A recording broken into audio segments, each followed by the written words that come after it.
Penguin Random House Audio presents Mate by Hazelwood. Narrated by Ellie Gossage and Teddy Hamilton. To live journal users, The Dirtiest Sock, the Miss LV, and Piano Foreplay, as well as the anonymous prompters. I hope you're thriving, wherever you are.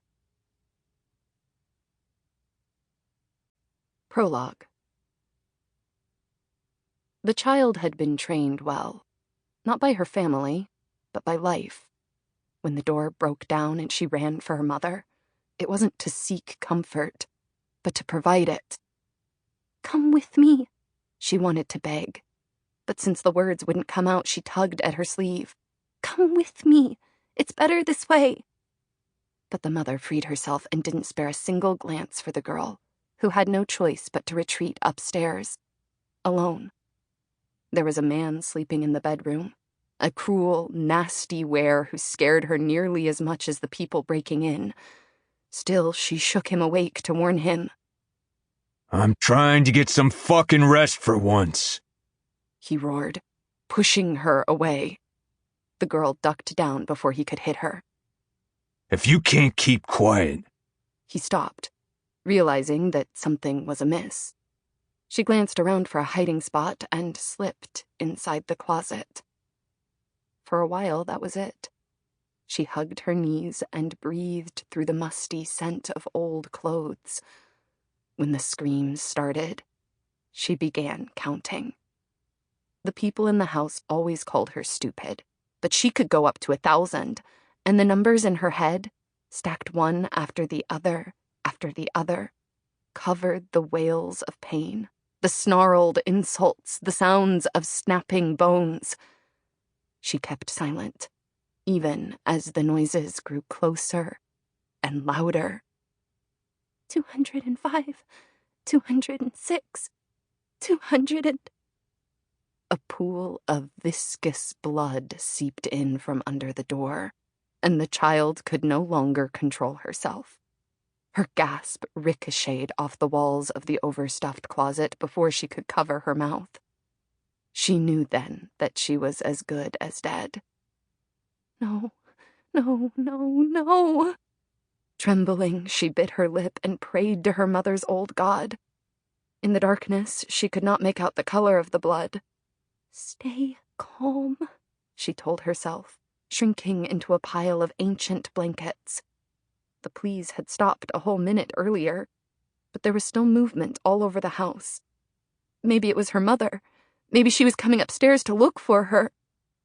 The closet door opened abruptly. A dark figure stared down at the girl, its tall silhouette framed by a glowing halo from the ceiling light. He was Death. Who Death would be if it were a person. Seized by terror, the girl opened her mouth and filled her lungs with air, ready to scream. But the man lifted his finger to his lips, and the simple command froze her.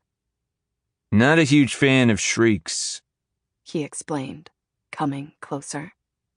Behind him was the corpse of the were she'd tried to warn, forest green liquid oozing from the gash in his neck.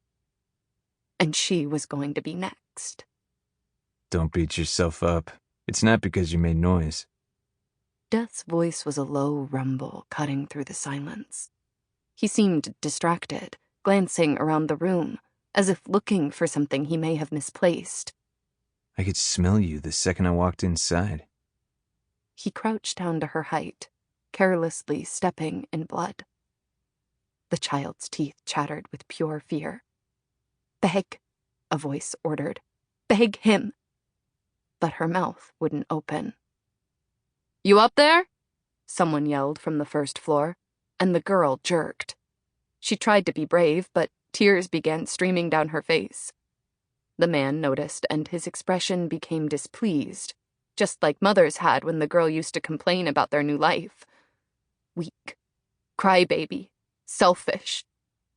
He reached for her with a sigh, and she screwed her eyes shut. In the riot of her heartbeat, she wished only for the end to be quick. Let it be quick. It can be painful as long as it's quick." But then a thumb gently wiped tears from her face, and her eyes sprang open. "Hey! Another voice traveled up the stairs, closer this time. Anything you need?" The man's dark eyes held hers. He sighed again. "Call the social worker." "Shit. How many this time?" "1. The man's jaw ticked as his finger did one last pass. "Don't cry. Or do, if you like. But it's better this way. I sincerely hope that this will be the worst day of your life." His lips curved in a small smile. "When's the last time you ate?" She blinked, taken aback by the change of topic. Truth was, she couldn't remember. Yesterday? 2 days ago? "Come on, let's get you something warm." He held out his arms, and since the child couldn't avoid the sticky green puddle on her own, she let him pick her up, not sure why she was allowing a murderer to carry her downstairs. Maybe he helped Mother, too, she thought, knowing that the man was strong enough for the task. Yes, he certainly had. She was sure that they were going to her right now. So she buried her face in the stranger's neck and let his slow heartbeat lull her to calm. And since she was able to, she started to count to 1,000 once more. Chapter 1. She tore him apart and remade him. It took her less than a second. Present day. If such a thing as an ideal night to die existed, it would not be this one. There's so much wrong with it. I could bitch about the recent rainstorm, the weak garlic clove-sized moon, the uncharged phone sitting on my nightstand. The main issue, though, is that I'm wearing no more than 2 items of clothing: undies and a camisole. They were both perfectly adequate underneath my fluffy comforter. Unfortunately, I left that back at the cabin. When I woke up at 1 a.m. to the realization that someone was breaking in. It's fall, in a place that a year or so ago, back when I still foolishly believed I was human, I would have called Oregon. Now that my wear genes are taking over, stuff like cartography and state lines have become comically trivial. But the crux of the matter remains. November in the Northwest is cold, and I'm not dressed appropriately. The goddamn timing, I mouthed to myself, darting behind the gnarly trunk of a Douglas fir. Chest heaving, I stare down at my very human-shaped hand. I visualize the change, willing my bitten-to-the-quick nails to turn into claws. Shift into a wolf, Serena. Shift into a fucking wolf, or I swear to God that nothing. My body refuses to be shamed into compliance. I glance up at the sky, but the much-publicized pull of the moon offers only the most apathetic of tugs. With a muted groan, I resume my sprint through the forest, bare feet slipping through fresh mud. A dozen little cuts crisscross my soles and shins. The longer I run, the fainter my hope that the soil will conceal the iron scent of my blood. And I've been running for a while. The intruder is tracking me, gaining ground.